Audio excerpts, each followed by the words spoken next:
You're listening to The Bible Guys, a podcast where a couple of friends talk about the Bible in fun and practical ways.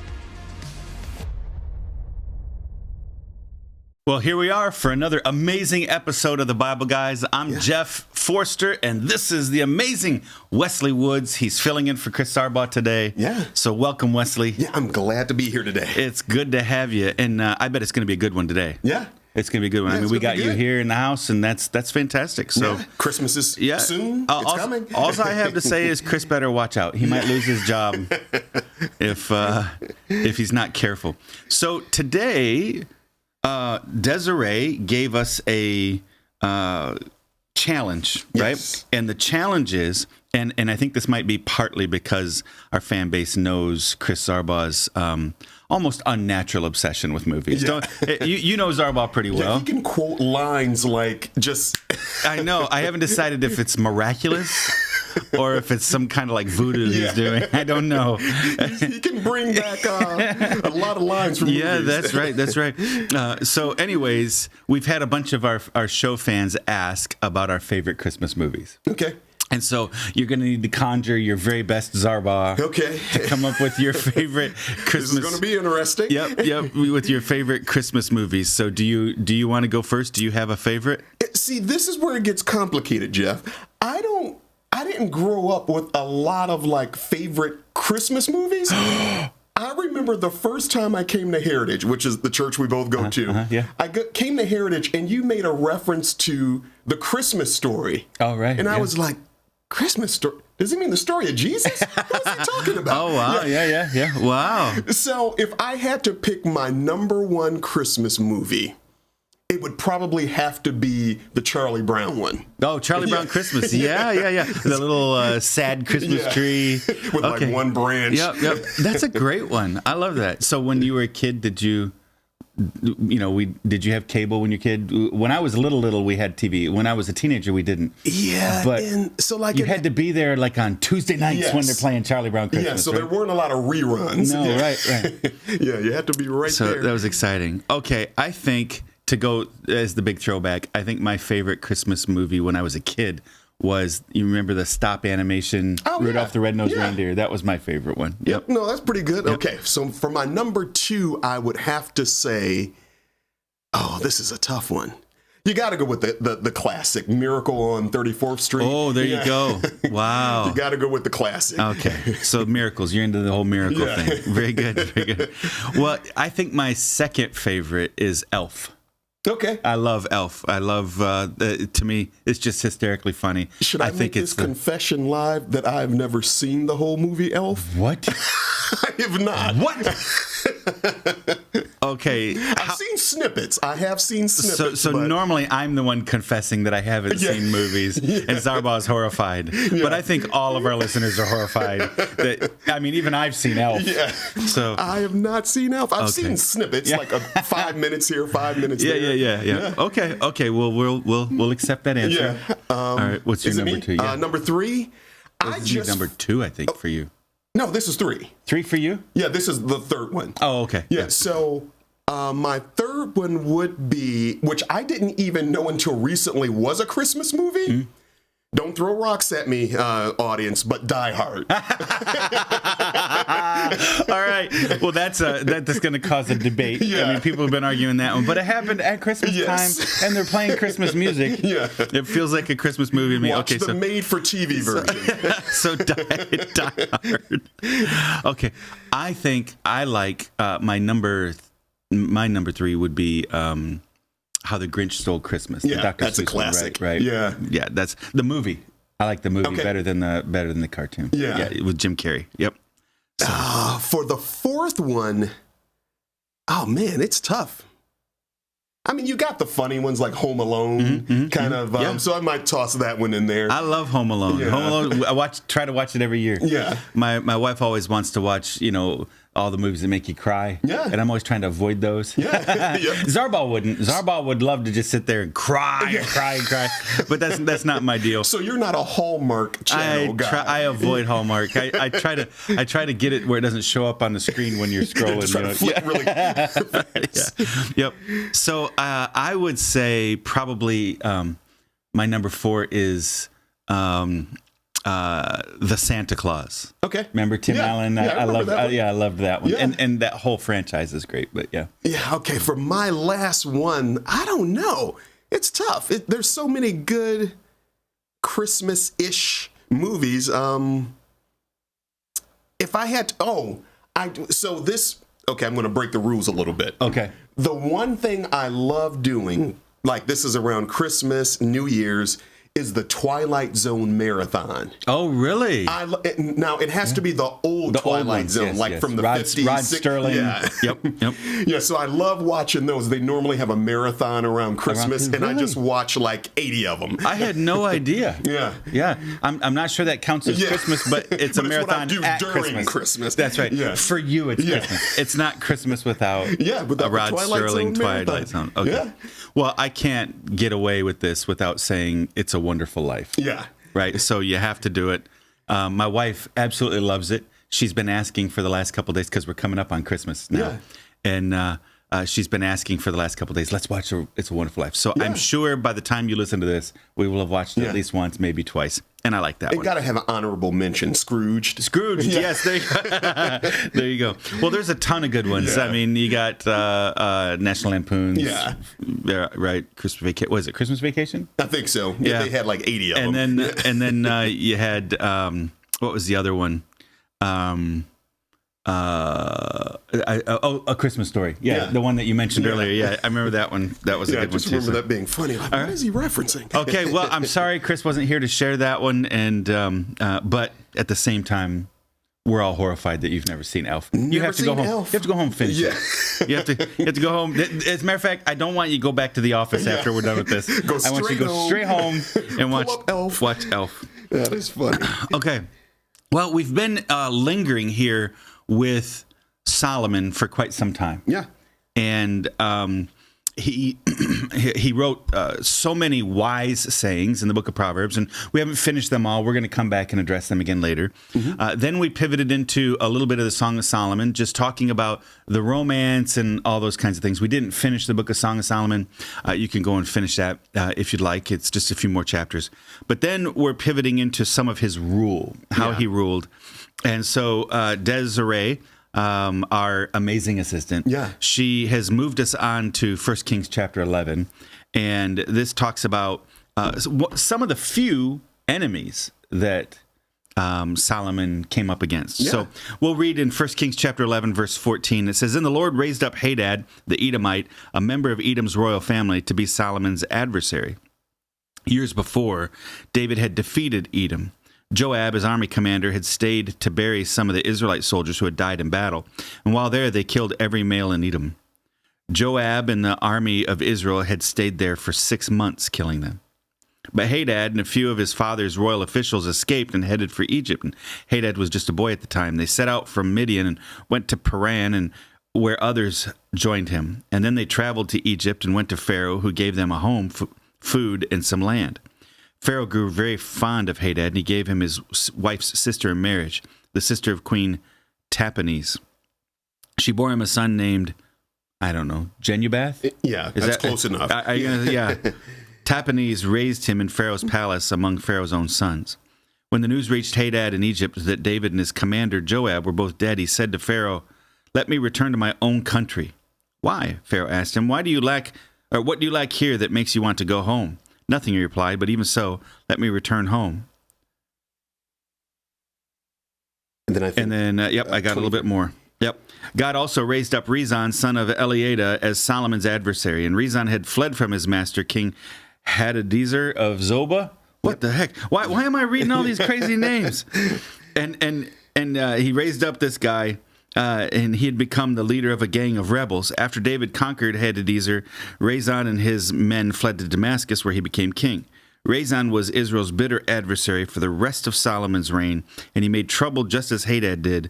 Rezon hated Israel intensely and continued to reign in Aram. Well, there you go. Yeah, you handled those names pretty good. Well, that was a rough one, man. So how many letters do you get in your name? Yeah. There should be a limit. There should be a limit of how many letters a parent can use to put in a kid's name. That is funny. Yeah. Well, if we go up to the very beginning, there's something that's super subtle that just kind of popped out to me. Okay. In verse 15, and it's kind of an overarching theme in my mind. Verse 15 says, years before David had defeated Edom. And the thing that popped into my mind is, don't wrestle with something that God has already defeated. Oh, wow. And I was thinking about that. Don't wrestle with something he's already defeated. Maybe there's someone watching who is dealing with something. Maybe it's an addiction. And the Bible talks about how we should stand in the liberty wherewith Christ has made us free. So we have freedom and liberty through Christ Jesus. He's already freed us from that. But in conjunction with that, we got to use some common sense. You know, if you had an addiction, maybe there are certain friends you can't hang around anymore. Maybe there are certain things you can't do anymore. Maybe there are certain places that you can't go anymore. Right. So the idea here is, if God has already freed you from this thing, don't go back to the thing and get entangled with it again. Right. That just kind of popped out to me when I read that years before David had already defeated Edom. Yeah. I think that's really powerful. So Edom is a country on the southeast side of the Dead Sea, which is now modern day Jordan. Yeah. And I was there in the land of Edom here just recently. And that's not far from Mount Nebo, where Moses died and all those things. And it's a kind of a desolate area, very desert area. And these Edomites fought against Israel over and over and over again until finally, like you said, David subdued him. It's very interesting that they rise up again. They're going to test the sun. Yeah. All right, we're going to submit to David. He defeated us. Yeah. But now we're going to come back after. And a lot of it is they decimated Edom. They wiped them out. Yeah. Right. And so this is really a kind of a grudge kind of a thing where this son who survived that massacre comes back and decides he wants to fight, and he can't fight David. David's dead, but he's going to come after Solomon. Yeah. Something happens right before this. I kind of wish we'd read verses 1 through 13. We really should have. As a matter of fact, would you mind? Yeah. Okay. Because this is why all these enemies start to pop up. So let me read verses 1 through 13 before we really, because over the next day or two, we're going to talk about some of Solomon's few enemies. Yeah. It says in 1 Kings chapter 11, verse 1, it says, "Now King Solomon loved many foreign women. Besides Pharaoh's daughter, he married women from Moab, Ammon, Edom, Sidon, and from among the Hittites. The Lord had clearly instructed the people of Israel, you must not marry them, because they will turn your hearts to their gods. Yet Solomon insisted on loving them anyway. He had 700 wives of royal birth and 300 concubines. And in fact, they did turn his heart away from the Lord." That might be one of the saddest phrases in the Bible. Yeah. Because this is the wisest man that ever lived. Every blessing you can comprehend came from God to him. Now, and his heart turned from the Lord. Can we pause right there? Why do you think Solomon, being the wisest person in the world, having all the knowledge that he had, having the relationship he had with God, would turn and pursue the very thing God said don't do? Yeah, you know what? I've been thinking a lot about this idea, not about this topic specifically with Solomon, but just with people I know. Yeah. I think a great temptation for wise people, and not everybody's wise, but a great temptation for people who have wisdom is to slip into being clever. Yeah. They replace cleverness for wisdom. Yeah. And one of the most clever things Solomon did was marry all those wives politically. It was very clever. He marries all these princesses. There are 700 women that were the royal princesses of their tribes or of their nations. Yeah. And so what happens is now Daddy doesn't want to invade. Yeah, you formed alliances. Yeah. And so their dads did not want to invade, and he wound up getting peace through marriage. It's extraordinarily clever. It just happens to be against what God said to do it, right? And so it's a temptation. Every great strength has an equal and opposite corresponding deficit. Yeah. If you're not careful, you have to work against those things. And so I think for wisdom, slipping away from the wisest thing and doing the best thing, the wise thing, and trusting that God's going to bless wisdom, is to get in and get super clever, get a little slick. Because you think that you're smarter than everybody else. Yeah. So I know how to finagle and outmaneuver. Yep. And so this is what happens. Then he kind of has all these women as not quite hostages, but he did begin to demand tribute from their fathers. Yeah. Right? Now you need to send me money. Yeah. Right? And so I think he looked at that as, this is a great way for me now to build my wealth and for me to build my fame and for me to, and so this cleverness shifted away from what is best for my nation to what's best for me. Yeah. And so then the Bible says, in fact, they did turn his heart away from the Lord. It says, in Solomon's old age, he turned his heart to worship other gods instead of being completely faithful to the Lord his God, as his father David had been. Solomon worshipped Ashtoreth, the goddess of the Sidonians, and Molech, the detestable god of the Ammonites. In this way, Solomon did what was evil in the Lord's sight. He refused to follow the Lord completely, as his father David had done. On the Mount of Olives, east of Jerusalem, he even built a pagan shrine for Chemoth, the detestable god of Moab, and another for Molech, the detestable god of the Ammonites. Solomon built such shrines for all his foreign wives to use for burning incense and sacrificing to their gods. The Lord was very angry with Solomon, for his heart had turned away from the Lord, the God of Israel, who had appeared to him twice. He had warned Solomon specifically about worshiping other gods, but Solomon did not listen to the Lord's command. So now the Lord said to him, since you have not kept my covenant and have disobeyed my decrees, I will surely tear the kingdom away from you and give it to one of your servants. But for the sake of your father David, I will not do this while you're still alive. I will take the kingdom away from your son. And even so, I will not take away the entire kingdom. I will let him be the king of one tribe for the sake of my servant David and for the sake of Jerusalem, my chosen city. Yeah. So then you start to see the enemies start to rise up after that, right? Which is the passage we read with all the crazy names later. So I feel like, it's such a sad circumstance that in his old age. Now, the amazing thing is, it's not that he left worshiping God and started only worshiping Ashtoreth or Molech or Chemosh, right? Mm-hmm. It was that it says a couple of different times, instead of being completely faithful to the Lord his God. I saw that, yeah. Which is a huge temptation, isn't it, for people to not be completely faithful to God? Yeah, what do you even think about in the area of, I think from and I'm just going to use the word religious perspective, of mixing systems, I want to say. So you go to church, but then also maybe there are some new age things that exist, and you kind of want to mix God with your lucky whatever thing. Yeah, you see that a lot nowadays. I know people who they come to church and they pray and they're looking for God's guidance, and then they're also checking their astrological sign to find out what's going to happen today, and am I going to finally get a boyfriend, right? Yeah. That kind of stuff. Right. That's exactly what's happening here with Solomon. Is there, people are tempted to blend things in, very overt ways.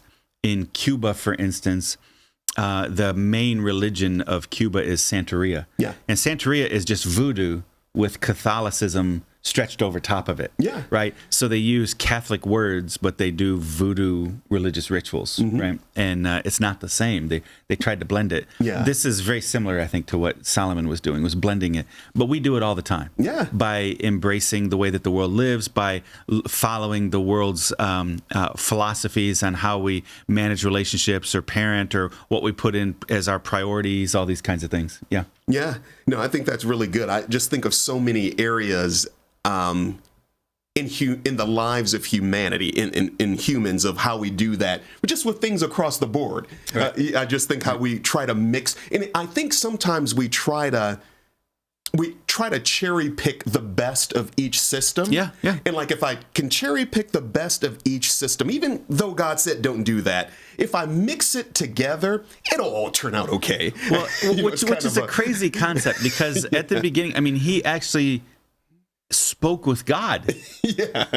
So it's not like he heard from someone who had spoken to God. Right. No, God spoke directly to him. Yeah, you would be like, dude, don't you understand? Yes. Yeah. And but now, how often, Jeff, does that happen to us? Yeah. We can read a Bible verse. A Bible verse can say, do not steal. Right. It's plain as day, but you're at work. Someone shows you how you can kind of skim off the top. Yeah. It's okay. I'm going to use it for a good cause. Yeah, you're right. That's right.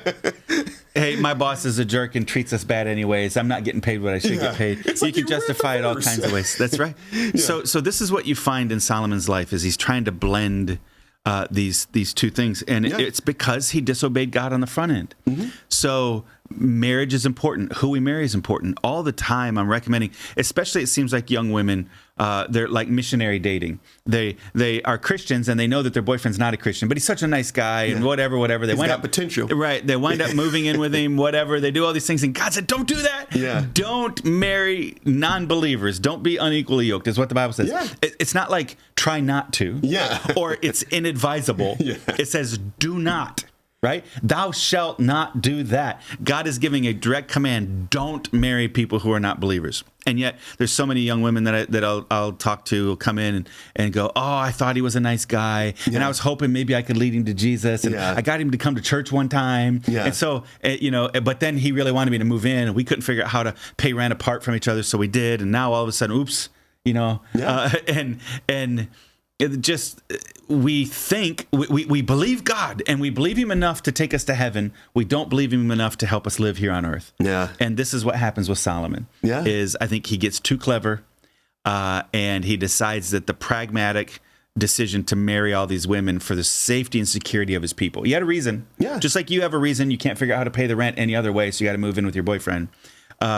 He had a reason, and that is the security of my people is more important than, and by the way, I'm a wise person. I'll be able to navigate this difficult situation, and then next thing you know, everything that God said would happen happened. Yeah. And then his family winds up losing the kingdom over it, which is just devastating. It's such a sad moment. It's very interesting to me how Solomon thought he could navigate all of these landmines. Right. And when you look at just modern day times, you always see people who think that they can navigate through landmines doing like evil things that they probably shouldn't be doing. Yeah. And they never think they're going to get caught. They never think it's going to catch back up to them. Right. That I'll be the one who will be able to navigate through this. And every single time, the Bible says that God is not mocked. Whatever you sow, that shall you also reap. That's correct. It always catches up with you every single time. So he handled well the pressures of leading his government, but he couldn't handle the pressure from his wives. Isn't that something? Yeah. And hey, that's a very significant thing. So let me read this note. It says Ashtoreth was a goddess that symbolized reproductive power, a mistress of the god Baal. Mm-hmm. So basically it was a sexual kind of a religion, right? Yeah. And this is what they were doing. And then Molech was the national god of the Ammonites and was called detestable because its worship rites also included child sacrifice, which is almost unthinkable. Yeah. Right? Chemosh was the Moabites' national god, and he also was declared to be particularly detestable because of their worship. So the Israelites were warned against worshiping all the other gods in general, and Molech in particular, in Exodus and in Leviticus. And so he didn't turn away from God completely, but he began to allow some of these things. Clearly, sex was an issue for him. Mm-hmm. He's got 1,000 wives, right? Yeah. So it's not surprising that he worshipped at that altar. And then sacrificing babies oftentimes was a convenience thing, and then also hoping that their life would be better. They would sacrifice their baby in order to hope that life would be better. And I look at our nation today, and that's always a temptation. Sexuality is extraordinarily important, and people wind up sacrificing their walk with God for, temporary intimacy with others. Yeah. And then, with the sacrifice of babies in our culture being such a significant thing through abortion, it oftentimes for convenience or because they can't imagine any other way to move forward in their life, like God can't bless them. And those two things have been an issue in human history for thousands upon thousands upon thousands of years. Yeah. And those two things are the things that pulled Solomon away, just like they pull us away today. Yeah. Right? And one of the things I love about this passage and the passage you read before is how relevant the Bible is today as it was, thousands of years ago.